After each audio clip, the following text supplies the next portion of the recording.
Bonjour, bonsoir, ça dépend de l'ère à laquelle vous nous recevez. En ce net moment sur KN Vision Télévision, votre chaîne d'échange des idées et des responsables. Un grand merci, Nabandeko Nyosotu, Bazaliko Landabiso partout dans le monde entier. Un grand merci, Nabandeko Oyo Bazaliko participer à Katia KN Vision Télévision, na Katia Famille KN Vision Télévision. Topesibino, merci. Et puis Mbotebele Place Bozali. Les lotos ali samedi le 26 septembre 2020, toye tokutana ndenge to mesana ko sala ba échange d'idées oya biso na kati ya libota oyo ya KN Vision Télévision. Alors lelo toye to solo la ndenge to mesana na magazine na biso to solo la bandeko ezali ba bazali libota moko bandeko o tozali ekolo moko biso ba congolais to solo la bandeko to pesa ba opinion na biso ndena lo ba chaque fois on to tikala na ba WhatsApp group tozo discuter tozo ko soina pour rien. Plateforme yango oyo toujours okuta na osala échange d'idées na bandeko nyonso tout o bazali musika bayoka ndenge nini ozoko bomba ba sentiment patriotique na yo pe obimisa yango bandeko mususu bayeba koyoka yango. Lelo tolingi to lobelela discours oyo ya chef de l'État asalaki adressaki na Nations Unies ya année passée oyo ezalaki 74e Assemblée générale. To comparer le discours au wana chef de l'État salaki pour une année qu'il est le 26 na discours au auto ko sala le 24 mais là qui c'est par vidéoconférence au zalaki 75e assemblée générale na koyoka discours wana na kotala discours au wana eza na ba point au episode penglaki. Parce que biso ba congolais il faut tout landa makambo nyo surtout et comme à la loupe faut landa la rayango. Alors na discours au chef de l'État ko sala na 74e assemblée générale au yimo kwa zalaki kuna na États-Unis. Chef de l'État a lobby que la République démocratique du Congo a encore besoin de la MONUSCO. Mais une MONUSCO bien équipée. Peut-être que boyoka pasus balanda ma discours wana bienté. Nous avons extrait kaka oya qui au chef de l'État à Lubaka parti au wana et ça pas même une minute. Toyo kayango et puis toya ko ba réaction ya bandeko oyo auti ko tinda pona na sujet oyo toyo ko lobela lelo. Tout le monde discours ou un chef de l'État. Je note une convergence de vues avec le secrétaire général quant à l'urgente nécessité de réadapter la configuration de la MONUSCO à l'évolution de la situation sur le terrain en concentrant davantage les efforts sur les capacités d'intervention opérationnelle des forces onusiennes aux côtés des forces armées de la République démocratique du Congo. En d'autres termes, la République démocratique du Congo a encore besoin de la MONUSCO, mais d'une MONUSCO non pléthorique, bien équipée, forte et dotée d'un mandat adapté à l'image de la brigade d'intervention rapide qui avait jadis aidé à mettre en déroute le mouvement rebelle des M23.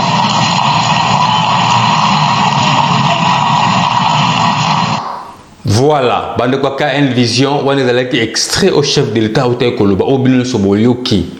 N'a pas discours au chef de l'État au Koloba année passée. Ce qui compare on a discours au Yalelo, na oyo Yalelo, ce qui est na site ya Oni Info. Oni Info. Bah décortiquer un discours du chef de l'État.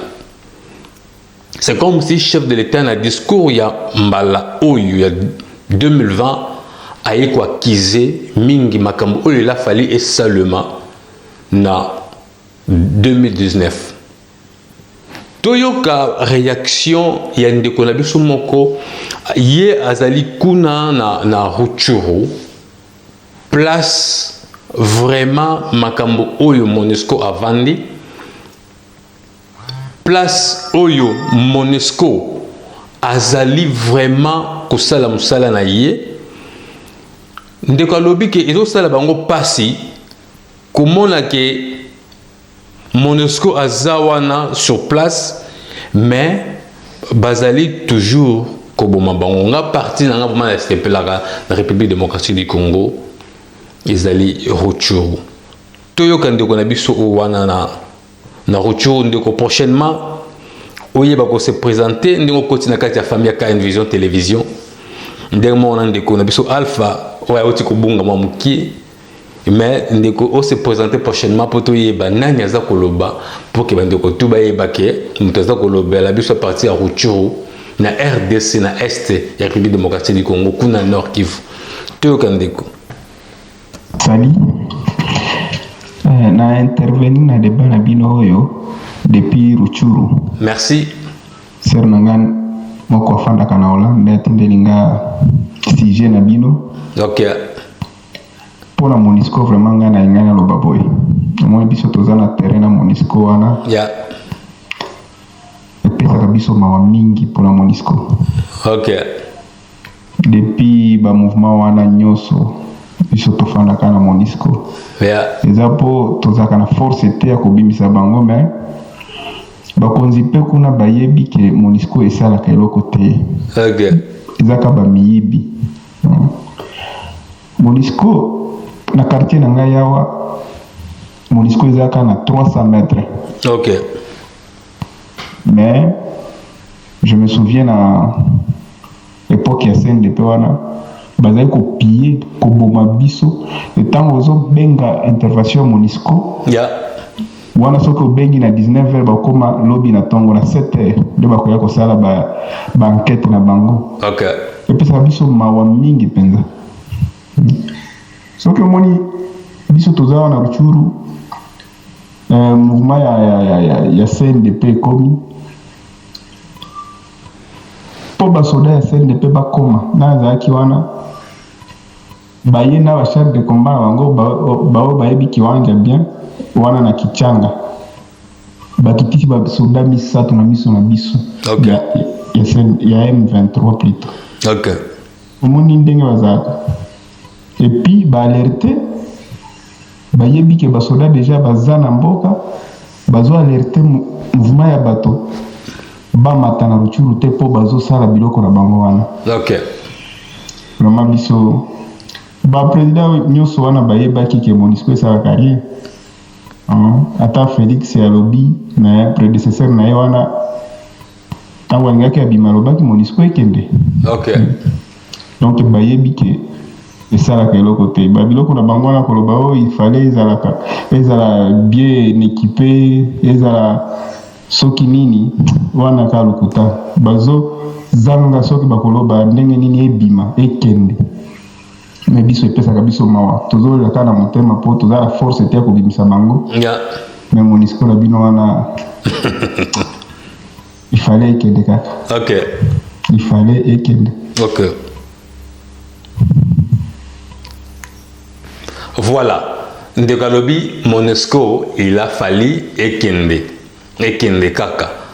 Alors kotala na discours oyo extrait de tela ki bino à chef de l'État à 2019 na kosala mo analyse na moke c'est comme si ndeko na biso président chef de l'État alobi MONUSCO ba oyo babimisa ki M23 ce qui est MONUSCO babimisa ki M23 phare RDC bazo sala nini toyoka ndeko Timothée aza na Suède papa Timothée na Suède ye patindaki audio na ye toyoka ye ndenge alobi.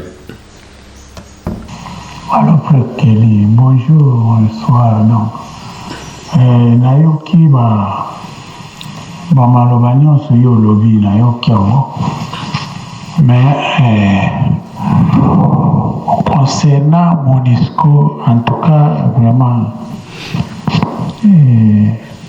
MONUSCO ayaka mpona koaide Congo te. wana tokoki komarche mote Ok. ayaka mpona koaide Congo te. MONUSCO ayaki mpona baintere na ye Ok. parce que bango nde bazozwa ba richesse ya Congo, baya wana mpona richesse ya Congo, Yeah. baya mpona kolibere Congo te, baya kodefendre Congo te. Ok. Bango parce que président alobi bien abi il faut une MONUSCO forte bien équipée. Yeah. Mais tango na moment ya Kabila MONUSCO aloba bachef ya MONUSCO baloba ke bango bayaki kobunda te, bayaki kaka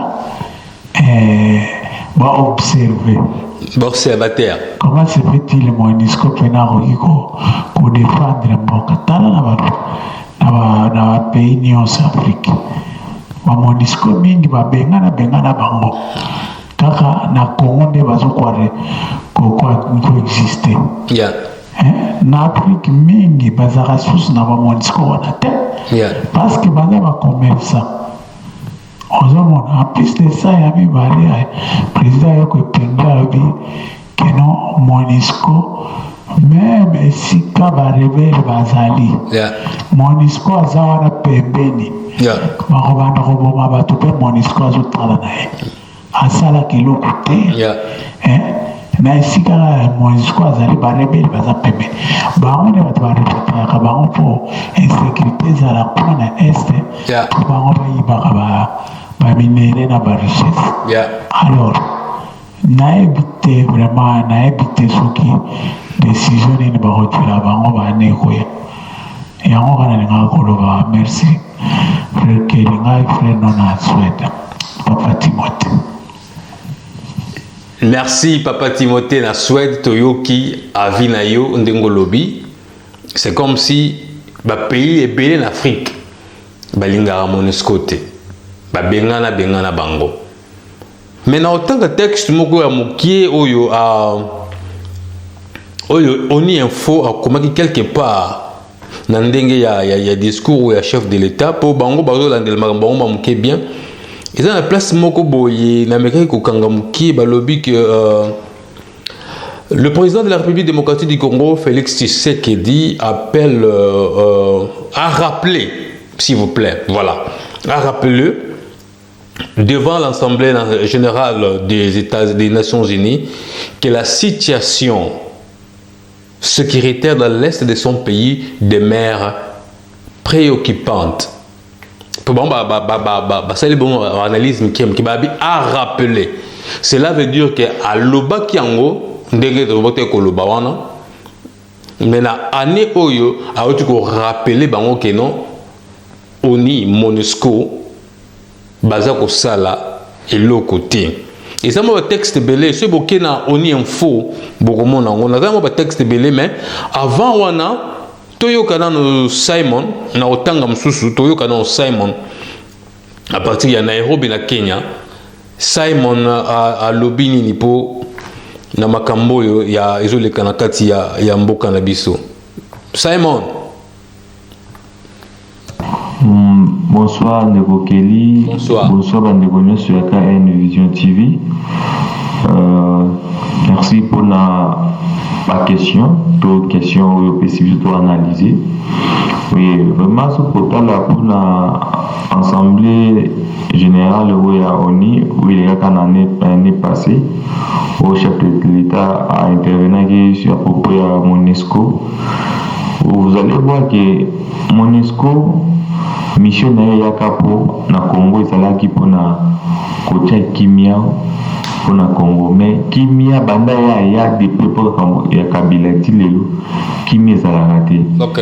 Pona ngai namona kutu utilité te ya MONUSCO na Congo parce que tozomona na kati ya Beni babomi batu bazoboma batu mais MONUSCO aza wana. Okay. Na cas général ya MONUSCO bat bazokufa FARDC eza wana bat bazokufa siko tuzo comprendre que MONUSCO ngo asalaka nini ou bien aya wana po ana couvrir d'intérêt to aya wana po abana kosala kino mboka mboka na biso ekoma lokola loko moko boye bakopéraka bango bayiba problème wana bakopéra entre les rebelles et naya bango tozo comprendre te eza normalité.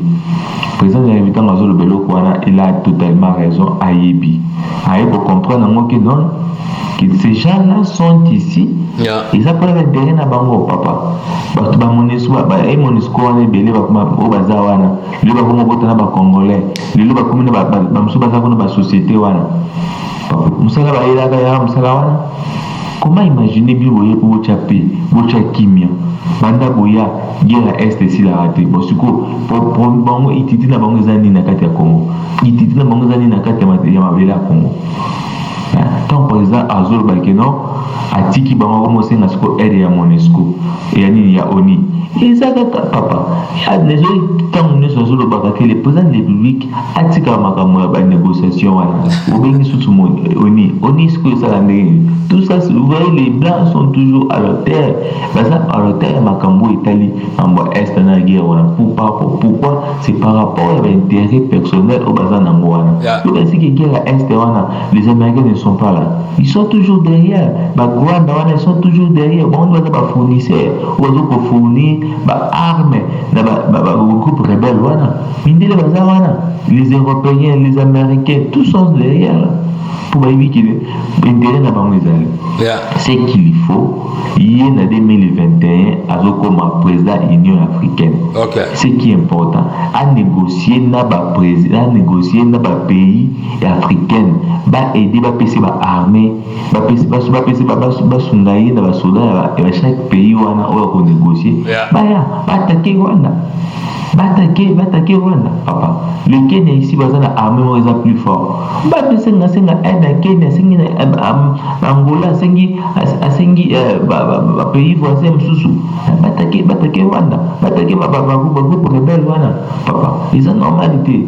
Quoi que les négociations, aussi longtemps que les gens vont les négociations, ils vont aller au mon côté parce qu'en attendant la négociation, les gens vont combien de gens vont dans l'Est? Combien de gens chaque jour? Pierre n'a pas ça occupé. Chaque jour, ma belle n'a pas ça occupé. Angola, Bazu, parti, au Rwanda, Bazu, au Burundi, au Tanzanie. Mais on ne comprend même pas finalement. Ils animent. Entre-temps, il y a la présence de Monisco, il y a la présence de FADC. Et là, on m'a longué sur la meilleure solution, à négocier. S'il s'agit à négocier dans le pays, pour aider, pour attirer poids, l'armée n'a pas surtout frappé, groupe rebelle. Je pense que la meilleure solution de Yangwana. À Québec, on a sous ONI. Monisco est là, ONI a raison. Tant qu'on regarde le sous, et comme on a sous l'intérêt, papa, on est là, ils allaient voir le bon pour missi muto. Mais dans la couana, boutique a même bilo dans la katanda. Vraiment, on a pour le bandé Yangwana. Merci beaucoup pour la participation. Merci Simon Nairobi na Kenya. Lelo na moni vraiment Simon aza vraiment esprit ya kokita. Merci Simon. Tansu ezalaki ya komata na émission toto osala dernièrement, mais na moni lelo en tout cas. Merci Simon na participation. Voilà bande ko KN Vision Télévision. Koyoka discours. Ngala zo linga bo vandi quelque part, ba o bazana ba discours wana te bo senga nga yango, ba audio na ko tinda bino ba format moi bien. Boyoka ba discours wana nyonso mais ezana ba milai mingite. Aujourd'hui discours il y a 74e. Aujourd'hui discours il y a 75e. Au sali fusion nango, okoya komona ke tout le chef de l'État au Tukolo Balelo a le bac en haut déjà. Ils ont un rappel pour parler vraiment sur le plan sécuritaire. Alors, tu as maman Nabiso, tu as papa. Tu as papa Kakuji. Tu as papa Kakuji. Il est Azolo Banini. Parce que papa Kakuji, papa Moko, bazana moins expérience à vie. Bayebi makambo belé le cas la République démocratique du Congo. Tout canon papa Kakuji ndenga lobby. Comme ça to yo ka maman na biso ya Pays-Bas ndenga baloba mais tout canon papa Kakuji. Bonjour Kelly, bonjour à tous les auditeurs de KN Télévision. Kelly, l'Afrique est parfaite. OK. Elle est nauséabonde. Ils étaient à deux qui voulaient à tout prix affranchir l'Afrique. C'est Muammar Kadhafi et Robert Mugabe. Ok. Toutefois, je ne sous-estime pas Nasser, Kwame Nkrumah, Lumumba, Sékou Touré, Nyerere, Thomas Sankara et Mzee Kabila. Les chefs d'État africains ont crié fort sur le podium de l'Assemblée générale. Yeah. Ils ont fait des discours, mais toutefois, c'était des vox clamantis in deserto. Ça veut dire la voix de celui qui crie dans les déserts. Tous les autres continents siègent au Conseil de sécurité, sauf la Grande Afrique. Ça veut dire nous n'existons pas. Nous sommes la paria de ce monde.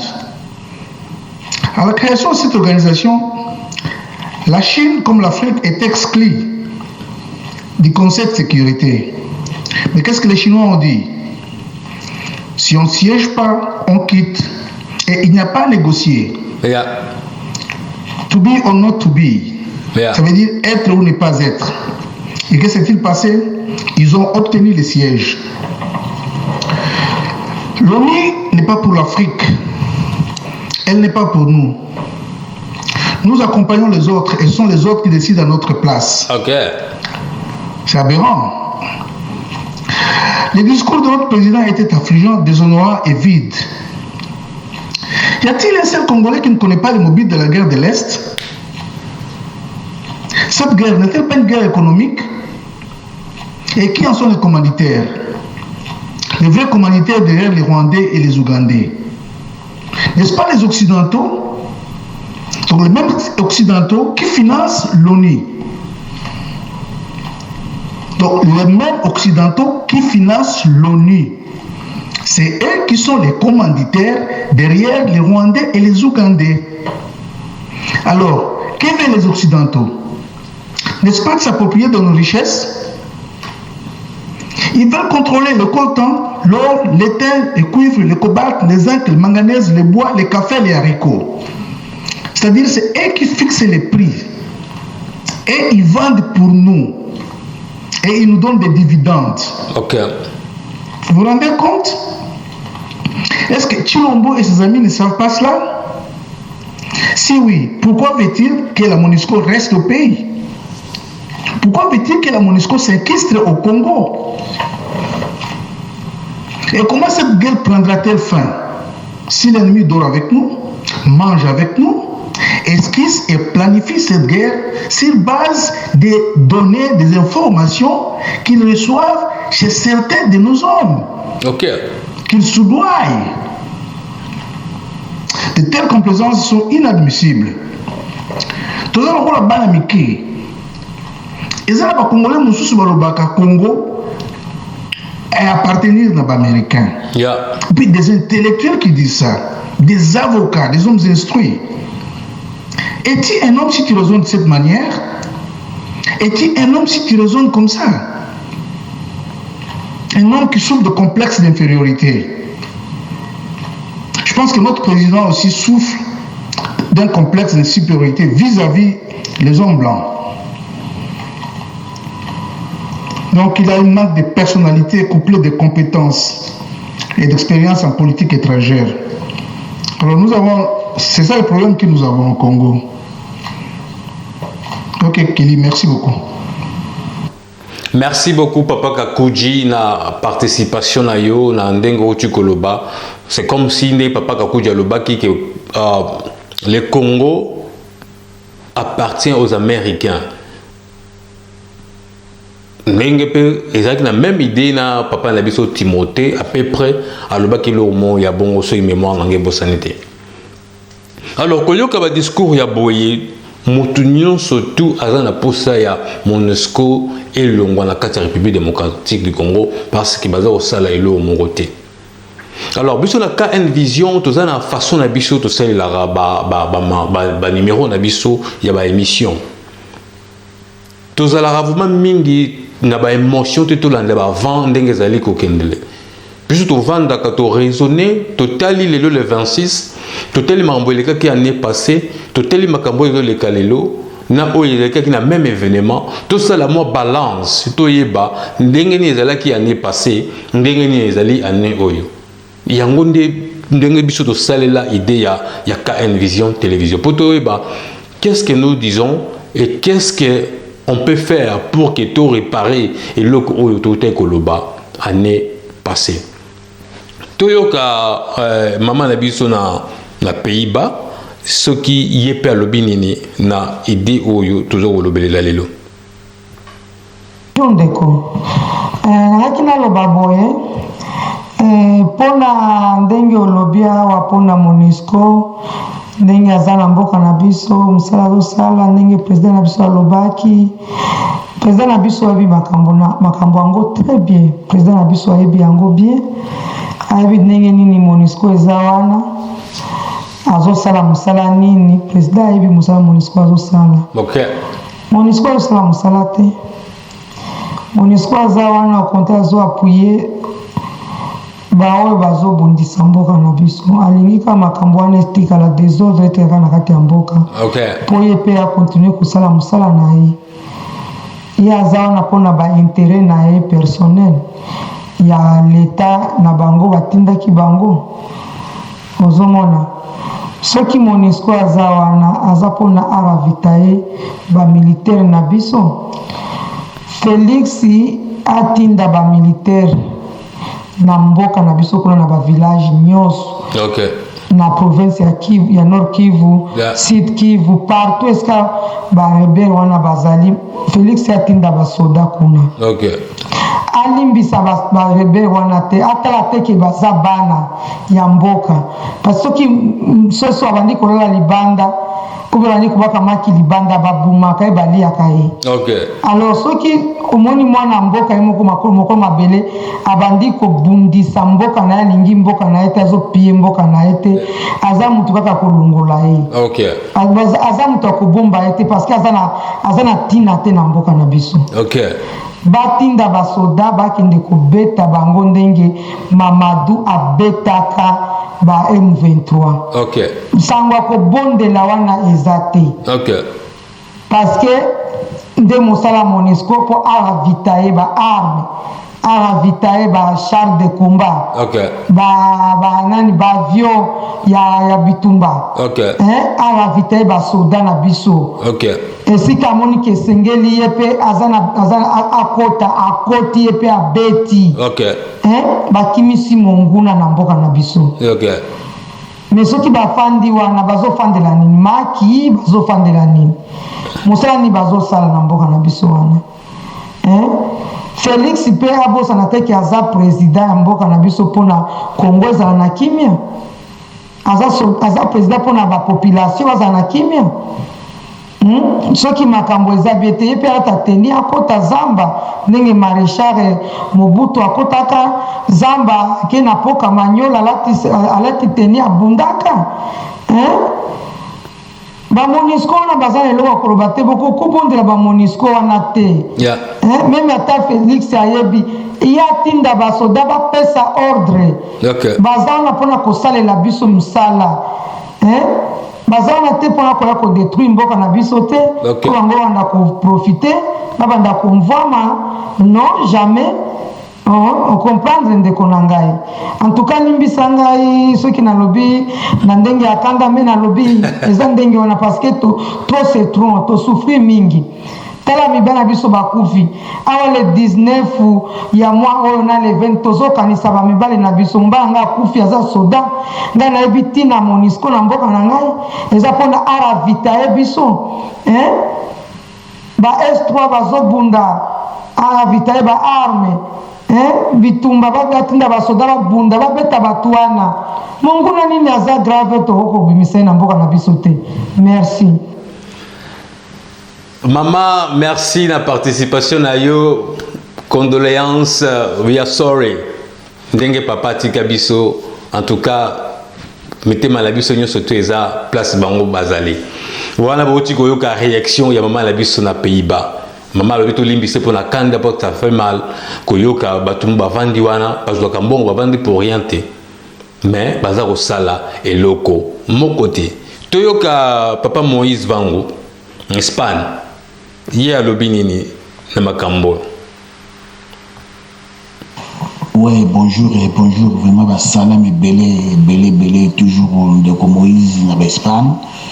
topesi mwa idée na biso bref mais avant topesa idée bref wana tozongi moke na nsima mpona makambo ya katanga émission moko touti kolanda na tv ya ndeko na biso Christian Bosembo wala ayambi ndeko moko boye asalana na bamindele na ntango akala ye moto azali parmi bafondateur ya office de route ya Congo mobimba alobi mpe kaka histoire tobetaki ya katanga alobi bien bazwaka mbongo ya Équateur oyo ya bakauchu yango nde batonga yango katanga mobimba mpe yango bakataka bato maboko alobi yango bien histoire yango eza mpe kaka lokola nzambe apesi mwa justice po bato bacomprendre histoire ya Congo alobi même na 1906 usine ya cuivre oyo toyokaka kijikami basalaki yango na mbongo eutaki na Équateur na caoutchouc mbongo ezalaki te roi azalaki na mbongo mpenza te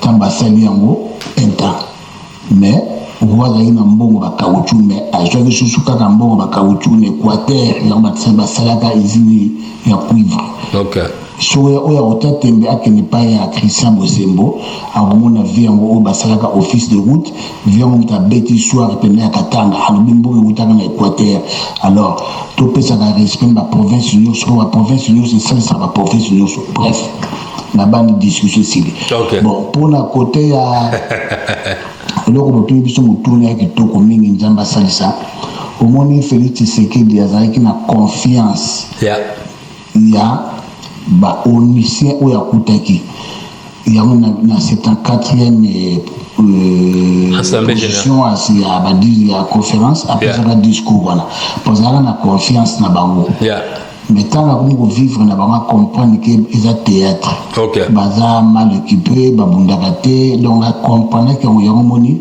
na 75e apesi position sikoyo wana donc a comprendre pour le moment Félix a comprendre pendant ma camunion sur Congo liboso bana ozonga libanda yango mona za na réserve ma casse surtout surtout les positions mais to pesa Félix chance à un bon président pour la volonté politique d'être un président et la volonté politique si on a la volonté politique on a un vrai président bon to pesa chance en plus to souhaiter recrutement militaire ça m'a trop na compo militaire déjà bon en tout cas na côté ya Nations Unies Félix a souhaité mosusu baya ou renforcer bango et ça comprendre bref Félix a comprendre que diriger pays tant on a libanda et le moteur autant la match na kata stade mais tant on na kata terrain baocho ba chuobo moko na casse tout ba oganga Félix a faux président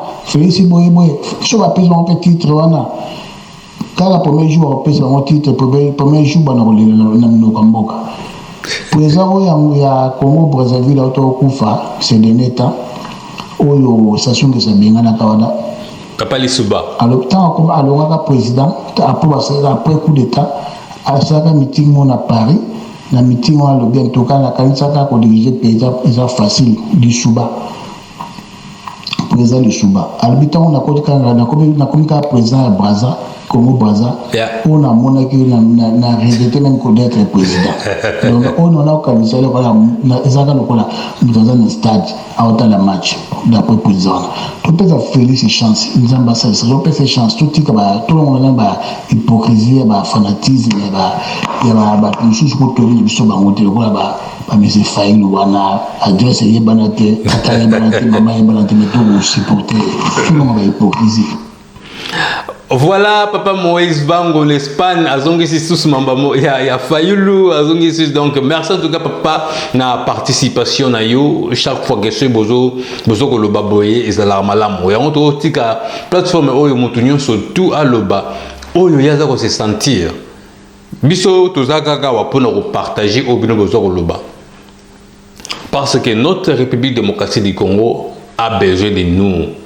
Totika to vanda to salaka ba analyse au moment du journaliste moi vandi azako condamner azako juger azako blâmer azako ko enseigner na KN Vision Télévision on n'a pas besoin de tout ça na KN Vision Télévision objectif na biso ezali toyoka ba réaction ba opinion ba avis ya mwana mboka moko na moko place azali ayeba koloba oyo nini yaza ko bomba oyo nini yaza ko kanisa pona mboka na ye eyeba ko avancer to suki awa pona le bande kwa KN Vision Télévision to okutana prochainement na magazine mosusu. Bye bye.